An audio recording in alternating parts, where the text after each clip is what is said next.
सीमा आज सुबह से ही बहुत उदास और परेशान थी। माँ के बार बार पूछने पर भी उसने कुछ नहीं बताया। वो अपने कमरे में सुबह से ही घुसी हुई थी। आज उसने अपने फ़ोन पर भी ज़्यादा इस्तेमाल नहीं किया था। दोपहर का समय था, घर में लंच की तैयारी चल रही थी। संगीता खाना टेबल पर लगा ही रही थी कि उसके घर की डोरबेल बजती है। प्रेम, ज़रा देखना कौन है दरवाजे पर। मेरे हाथ में खाना है, सुशीला ने अपने बेटे से कहा। रुक प्रेम, मैं देखता हूँ, कहते हुए राकेश दरवाजे की ओर बढ़े।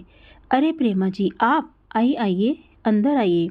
मुस्कुराते हुए राकेश ने हाथ जोड़े और झुककर प्रेमा को अंदर आने को कहा ही था कि उनके पीछे संगीता भी आ चुकी थी।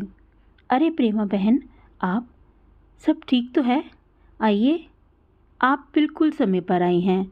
बस खाना लगा ही रही थी डाइनिंग टेबल पर, संगीता ने प्यारी सी स्माइल देते हुए कहा। हाँ, वो सब तो ठीक है संगीता, मैं यहाँ कोई खाना खाने थोड़ा ना आई हूँ। अंदर आते हुए प्रेमा ने थोड़ा सा जोश दिखाते हुए कहा।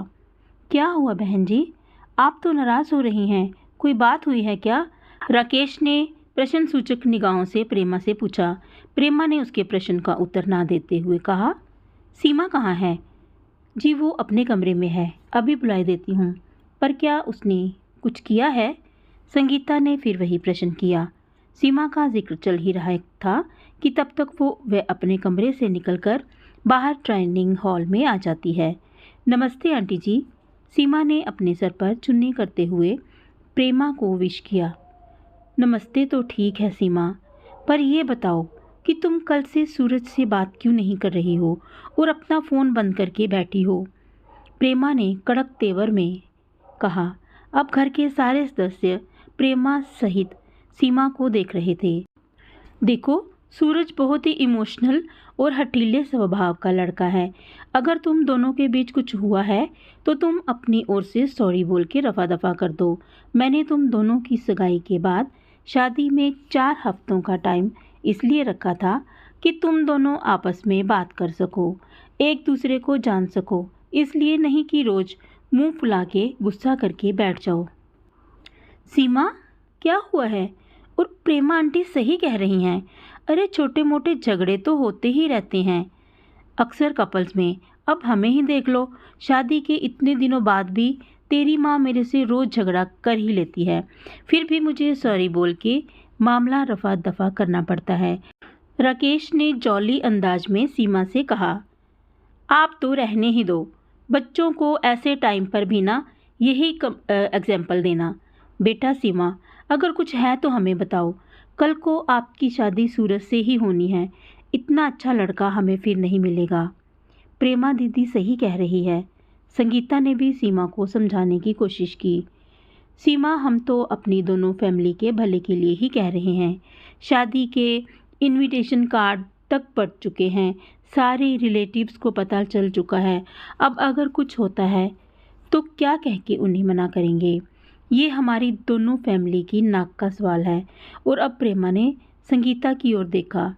संगीता, मैंने तुम्हारी बात पर भरोसा करके अपनी दोस्ती को रिश्तेदारी में बदलने की कोशिश की, लेकिन ये सीमा तो कल से सूरज से नाराज़ होके बैठी है। वो कह रहा है, माँ तुमने ना जाने कैसी अनपढ़ टाइप की लड़की ढूंढी है मेरे लिए। अब तू तो समझदार है। सूरज बाहर पढ़ा लिखा है और ऊपर से थोड़ा हठीला है। अगर उसने एक बार मना कर दिया तो फिर अपने बापू की भी नहीं सुनेगा।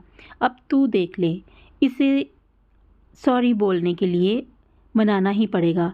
अब सीमा कुछ बोलती उससे पहले ही वहाँ पर बैठी सीमा की बहन रूबी बोली। दीदी क्यों सॉरी बोलेगी जब उनकी कोई गलती ही नहीं है? सॉरी तो आपको और आपके बेटे सूरज को बोलना चाहिए। डॉली की बात सुन के सब हक्के बक्के और हैरान होने लगे। क्यों रूबी, क्या कह रही है तू? हाँ, मैं सही कह रही हूँ। कल रात को सूरज जी वीडियो कॉल पर दीदी को सारे कपड़े उतारने और उनकी न्यूड फोटोज़ देने की डिमांड कर रहे थे, और जब दी ने ये सब करने से मना कर दिया तो अनपढ़ गवार का ठप्पा लगा के मुंह फुला लिया। यही पढ़ाई की है क्या उन्होंने बाहर जाकर? रूबी ने रोब झाड़ रही प्रेमा को उल्टा कटघरे में खड़ा कर दिया। नहीं नहीं, ऐसा नहीं है, तुम शायद गलत समझ रही हो। वो क्या है कि सूरज जरा मॉडर्न टाइप का लड़का है, तो बोल दिया होगा, इसमें कौन सी बड़ी बात है। और वैसे भी आजकल तो ये सब नॉर्मल हो गया है। सोशल मीडिया के ज़माने में प्रेमा ने झूठ मूठ की सफाई देकर अपने बच्चे को बचाने की कोशिश की। अभी तक शांत सीमा माँ के गले लग गई थी। आप सही कह रही हो प्रेमा जी कि ये हमारे दोनों परिवार के इज्जत और नाक का सवाल है।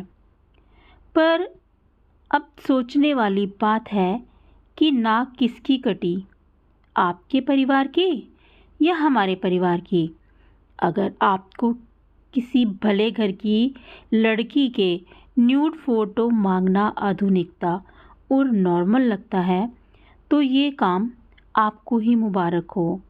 ये सब हमसे तो ना हो पाएगा।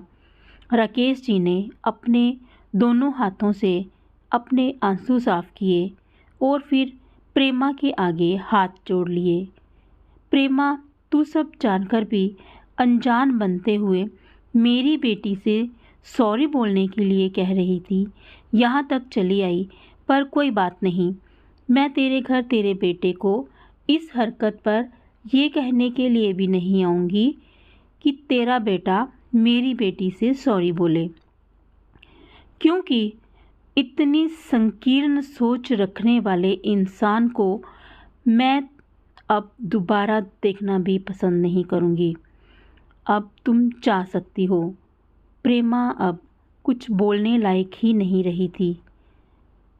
वो अपना सा मुंह लेकर चुपचाप वहाँ से जाने लगती है।